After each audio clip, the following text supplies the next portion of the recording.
Իդեալ համակարգը եկամտահարկի վերադարձի օրենքի շահառուների միջև տեղաբաշխում է մինչև 2.5 միլիարդ դրամի վերանորոգման սերտիֆիկատներ։ 5000 ընտանիք կարող է ստանալ 500,000 դրամ արժողությամբ վերանորոգման սերտիֆիկատ, մոտենալով իդեալ համակարգի ցանկացած խալոցրա։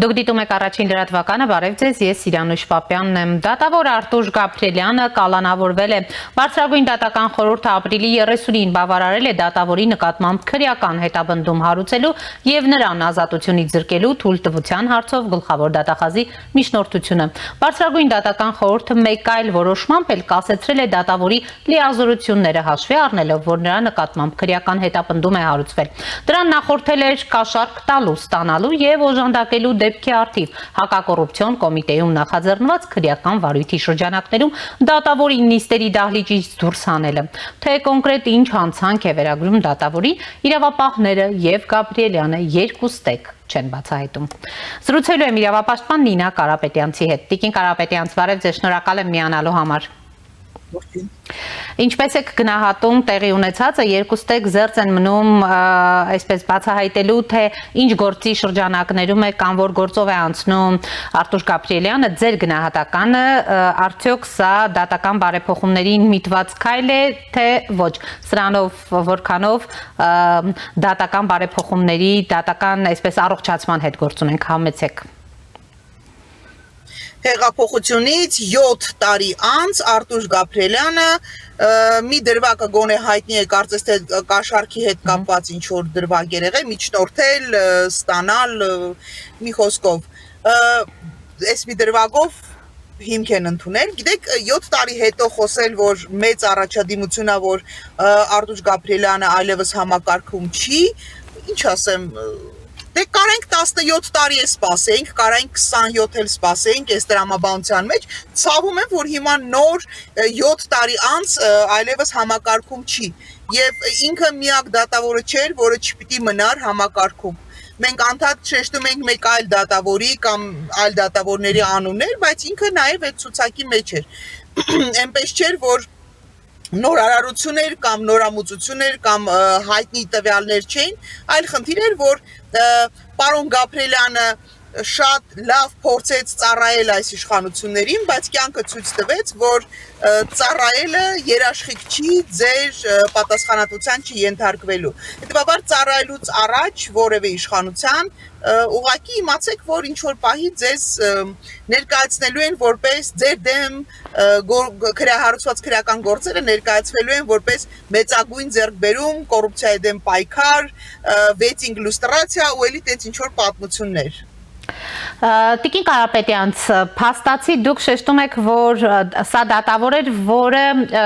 իշխանության այսպես ցանկալի վճիռներ որոշումներ էր կայացնում։ Առնվազն գոնե շատ տարօրինակ բանով, ընտրության պատահականությամբ, մեծ պատահականությամբ բազմաթիվ անձանց վերաբերյալ կալանքների որոշումները կայացրել է հենց Արտուշ Գաբրիելյանը։ Թեպետ մեզ փորձում են համոզել, որ համակարգ կա, որը պատահականության սկզբունքով գործեր ընտրում է, հետո համակարգը երբ դադարեց գործել, մակագրվում էին այդ գործերը ու անընդհատ մակագրվում են շատ պատահական Արտուշ Գաբրիելյան ու էլի մի քանի դատավորների վրա, շատ պատահական։ Ես դադարել եմ վաղուց այդ տեսակ պատահականություններին արդարադատության համակարգում հավատալուց, հետևաբար կարծում եմ, որ այս իշխանությունը օգտվեց այն բարիքներից, այն ծառայություններից, որը կարող էր ենթադրաբար տրամադրել Արտուշ Գաբրիելյանը եւ օգտագործեց նաեւս եւս մեկ անգամ Արտուշ Գաբրիելյանին, դատավոր Արտուշ Գաբրիելյանին, որպեսզի ցույց տա, թե ինչ անզիջում պայքար է մղում 7 տարի հետո տարբեր տեսակի խնդիրների դեմ։ Տիկին Կարապետյանց, դուք փաստացի նաև նշում եք, որ Արտուշ Գաբրիելյանը միակը չէր եւ դատական համակարգը այսպիսի դատավորներից օր առաջ պետք էր նաև ազատել։ անպայման, եթե դու խոսում ես բարեփոխումների մասին, եթե դու իսկապես նպատակ ունես գնալ բարեփոխումների, դու նախ եւ առաջ պիտի մաքրեիր, զտեիր, լուստրացիայի վեյթինգի ենթարկեիր քո արդարադատության համակարգը, որովհետեւ բոլոր խնդիրները, բոլոր ճանապարհները մի ժամանակ տանում էին Հռոմ, հիմա բոլոր ճանապարհները, մեր ներսի բոլոր տեսակի պայքարի ճանապարհները բերում հանգեցնում են որոշումների, որոնք կայացում են արդարադատության, ոչ թե միայն դատարանների, արդարադատության համակարգի գործառույթներն են պահանջում։ Եվ եթե դու չես փոխել այդ համակարգը, այդ համակարգում աշխատում են մարդիկ, ովքեր հին գաղափարների, ավանդույթների կրողն են, դու երկու տարբերակ ունես, կամ քո, եթե իսկապես նպատակ ունես փոփոխելու, քո նպատակները տապալվելու են, կամ դու օգտվելու ես սիրածառայություններից, որովհետև դարձել ես նույն տեսակի համակարգ, հանցավոր համակարգ, որին պետք են դատավորներ, դատարաններ, որտեղ կան, условно աններ չասենք, ինչ որ դատավորներ, որոնք որ պատրաստ են քեզ ծառայել քո այսպես հրահանգները կատարել։ Տիկին Կարապետյան, անդրադառնանք նաև հետքի հրապարակմանը, բռնագանձման գործերով փաստորեն ուսումնասիրվել են միլիարդավոր դրամների պահանջով գործեր եւ այդ գործերից մեկը պարզվել է, որ դատախազության կազմած ցանկից դուրս է մնացել Գագիկ Ծառուկյանի հետ կապ ունեցող անձի անունով գրանցված մոտ 600,000 ԱՄՆ դոլար արժեքով բնակարանը եւ փաստորեն ամիսներ անց այդ դուրս մնացած բնակարանը Երևանի փոքր կենտրոնում գնել է ազգային անվտանգության ծառայության տնօրեն Արմեն Աբազյանի որդին։ Սա շնորհավորում եմ պարոն Աբազյանին եւ իր որդուն։ Այո, շատ շնորհավորում եմ։ Ամենահետաքրքիրը այստեղ այս պատմության մեջ էներ, որ ասում է, հա ինչ ա եղել, մարդը գնացել է վարկ ա վերցրել $600,000, մի հատ լսեք էլի, 1.5 միլիոնից ավել փող ա մարդը վերցրել։ Հարց եմ տալի, մի հատ փորձեք, գնացեք ցանկացած բանկի դուր ծեծեք ու ասեք $600,000 վարկ եմ ուզում։ Ձեզ կտան։ 1 միլիոն դրամը միջև տալիս են, այն բան ժողովրդական լեզվով ասած արուն լվիկ են անում։ Բա դու գնացել ես 600,000 վարկով վերցրել ես, լավ ուրիշ հարց տամ, դու որ 600,000-ը վարկով վերցրել ես, դա վարկ ա, չէ, դու պիտի վերադարձնես տոկոսներն են հետը։ Բա ոնց ինչն ա քո հույսը, որտեղ ա քո եկամուտը, ինչն ա քո եկամուտը, որ դու $600,000 կարաս վերադարձնես։ Դե գիտեք, ասում եմ, սա արդեն այդ ուժին ծիծաղել էլ չի էլի սա արդեն։ Սա խոսում է հենց այդ ամբողջ համակարգի, ինչ ասեմ, նույն տրամաբանության մեջ մնալու մասին։ Ոչ մի փոփոխություն տեղի չի ունեցել եւ սա այդ օրինակներից մեկն է ու իրանք էլ շատ զարմացած կլորացած աչքերով պրոիշխանական տարբեր բաներ լրատվականներ շատ զարմացած ասում են իսկ ինչ կա դրա մեջ իրանք զարմանում են ինչ կա դրա մեջ իհարկե եթե դուք տեղավորվել եք հանցավոր համակարգի մեջ ոչինչ էլ չկա ամեն ինչ նորմալ է այնպես ինչպես որ ավանդաբար ընդունված է եղել անել ինչպես որ նախկինում է դա տեղի ունեցել հիմա էլ նույն բանն է դրա համար անշուշտ որ զարմանալու ոչինչ չկա դա միակ դեպքը չի այդ ապօրինի գույքի դեմ պայքարից որ ես անընդհատ այդ նույն բանը այդ ձեր եթերում էլ 1000 անգամ ասել եմ երբ խոսակցություն է գնում որ ինչ որ գույքերի վերաբերյալ պայմանավոր բաներ կա բացահայտումներ կան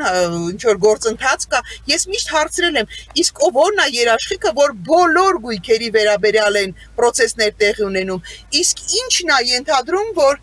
մենք կարող ենք վստահ լինել որ ինչ պայմանավորվածությունների արդյունքում ինչ որ գույքեր դուրս չեն մնում այդ process-ից իսկ այդ գույքը պատահական դուրս մնալու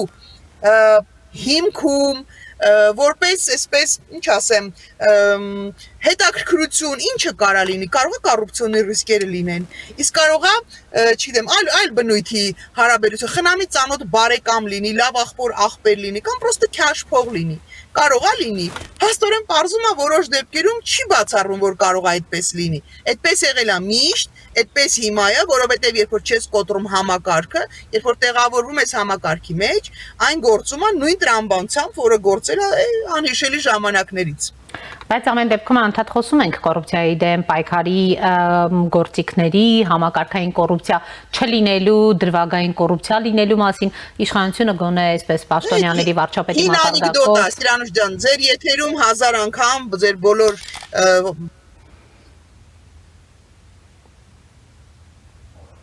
կապի հետ կապված կարծեք թե խնդիր առաջացավ Տիկին Կարապետյան, լսում եք ինձ։ Կարևոր չի ինչ են,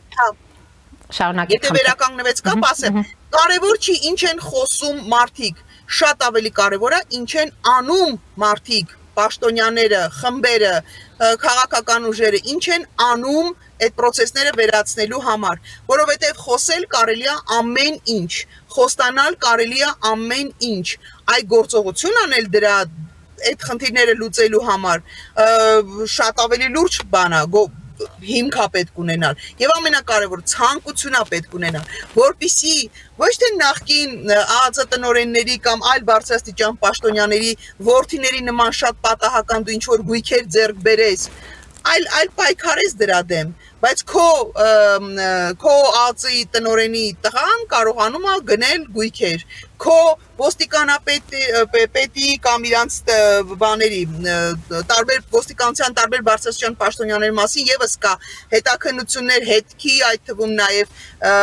ինչպիսի գույքեր են ունեցել, բա այս համակարգի դեմ ենք մենք դուրս եկել, երբ որ դու չես գնում պայքարել, որտեղ քաղաքական որոշում չունես, քաղաքական նպատակ չունես, որովհետեւ դու պրոստը եկել տեղավորվել ես այդ համակարգի մեջ, հիմա էլ քո սրտի ոստիկաններին բարձրաստիճան, չգիտեմ, ԱԱԾ-ականներին, մնացած բոլորին, ԿՊ-ականներին, ԿՊ մերձերին, օգտագործում ես այդ իշխանությունը զուտ իրանց, ինչ ասեմ, բարեկեցությունը ապահովելու համար, իրանց անվտանգությունը, իրանց պատասխանատվության չենթարկելը ապահովելու համար։ Շատ ցավալի է իրականում, բայց սա մի կողմից էլ ինչ որ դրական բան ունի, հա, մեր հասարակությունը հիմա այլևս բացահայտ հասկանում է, թե ինչ է կատարվում։ Եթե կար ժամանակ, եթե 19 թվականին, 18 թվականին 20 թվականին մենք չէինք կարողանում բացատրել հասարակության իրանց համար ընկալելի չէր այս խնդիրը, ապա հիմա այլևս դա բացահայտ է եւ հնարավոր չի այդ խնդրին չանդրադառնալ, չտեսնել, կույր է պետք լինել չտեսնելու համար։ Տիկին Կարապետյանց, անդրադառնանք նաև վերջերս ոստիկանության բաժանմունքում քաղաքացու խոշտանգման դեպքին, սա դատապարտելի է, ինչ պիտի անել առհասարակ, վստահաբար դուք էլ դիտել եք իրավապաշտպանների կողմից տարածված տեսանյութը։ Անշուշտ մեր փաստաբանը Արան Ղարագյուզյան զբաղվում է ստանձնել է պաշտպանությունը, մենք քիչ ավելի ուշ ասուլիս հրատապ ասուլիս ենք տալու, դրա մասին ավելի մանրամասն կխոսի եւ մեր գործընկեր Արան եւ հույս ունենամ ես էլ կհասցնեմ մինչեւ այդ պահը կմիանամ ասուլիսին, մենք դրա մասին կխոսենք, ժամը 3-ին ասուլիս ենք ունենալու հրատապ հենց այդ կոնկրետ գործով։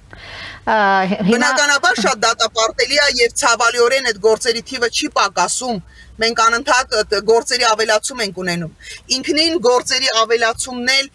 կարելի է գնահատել, որ դրական ինչ-որ բան լինի, հա, օրինակ շատ ավելի շատ մարդիկ խոսում են խնդիրների մասին, բայց մյուս կողմից, երբ որ դու գնահատում ես ընթացքը, process-ը, թե ոնց են բացահայտվում կամ չբացահայտվում այդ գործերը, դու հասկանում ես, որ մենք մնացել ենք այդ նույն տրամաբանության մեջ, մենք մնացել ենք այդ նույն համակարգի մեջ, որը ցավալիորեն շարունակում է իր գոյությունը լուրջ խնդիրներ առաջացնելով, անվտանգային, չգիտեմ, գաղափարական զարգացման տեսակետից լուրջ խնդիրներ է մեզ համար առաջացնում։ Տիկին Կարապետյանցի դեպ իշխանության տարբեր ներկայացուցիչներ ասում են ապօրինի գույքի բռնագանձման հետ կապված առաջիկայում շատ ավելի այսպես ցայտուն օրինակներ կլինեն, շատ ավելի բացահայտումներ կլինեն, դուք ինչ ակնկալիքներ ունեք 16 թվականից առաջ իսկապես այդպիսի այսպես մեծ հոսք կտեսնենք պետությունից գողացվածը պետության վերադարձի տեսքով։ Ես համբերատար կսպասեմ, որովհետև եթե մենք խնդիրներ ունեցանք այս ոլորտում, դա չեն լինելու միայն առանձին անհատների հետ կապված խնդիրները, դա Հայաստանի Հանրապետության հետ կապված խնդիրներ են լինելու։ Եթե այսօր զուտ միայն ընտրությունների գնալու եւ ընտրություններում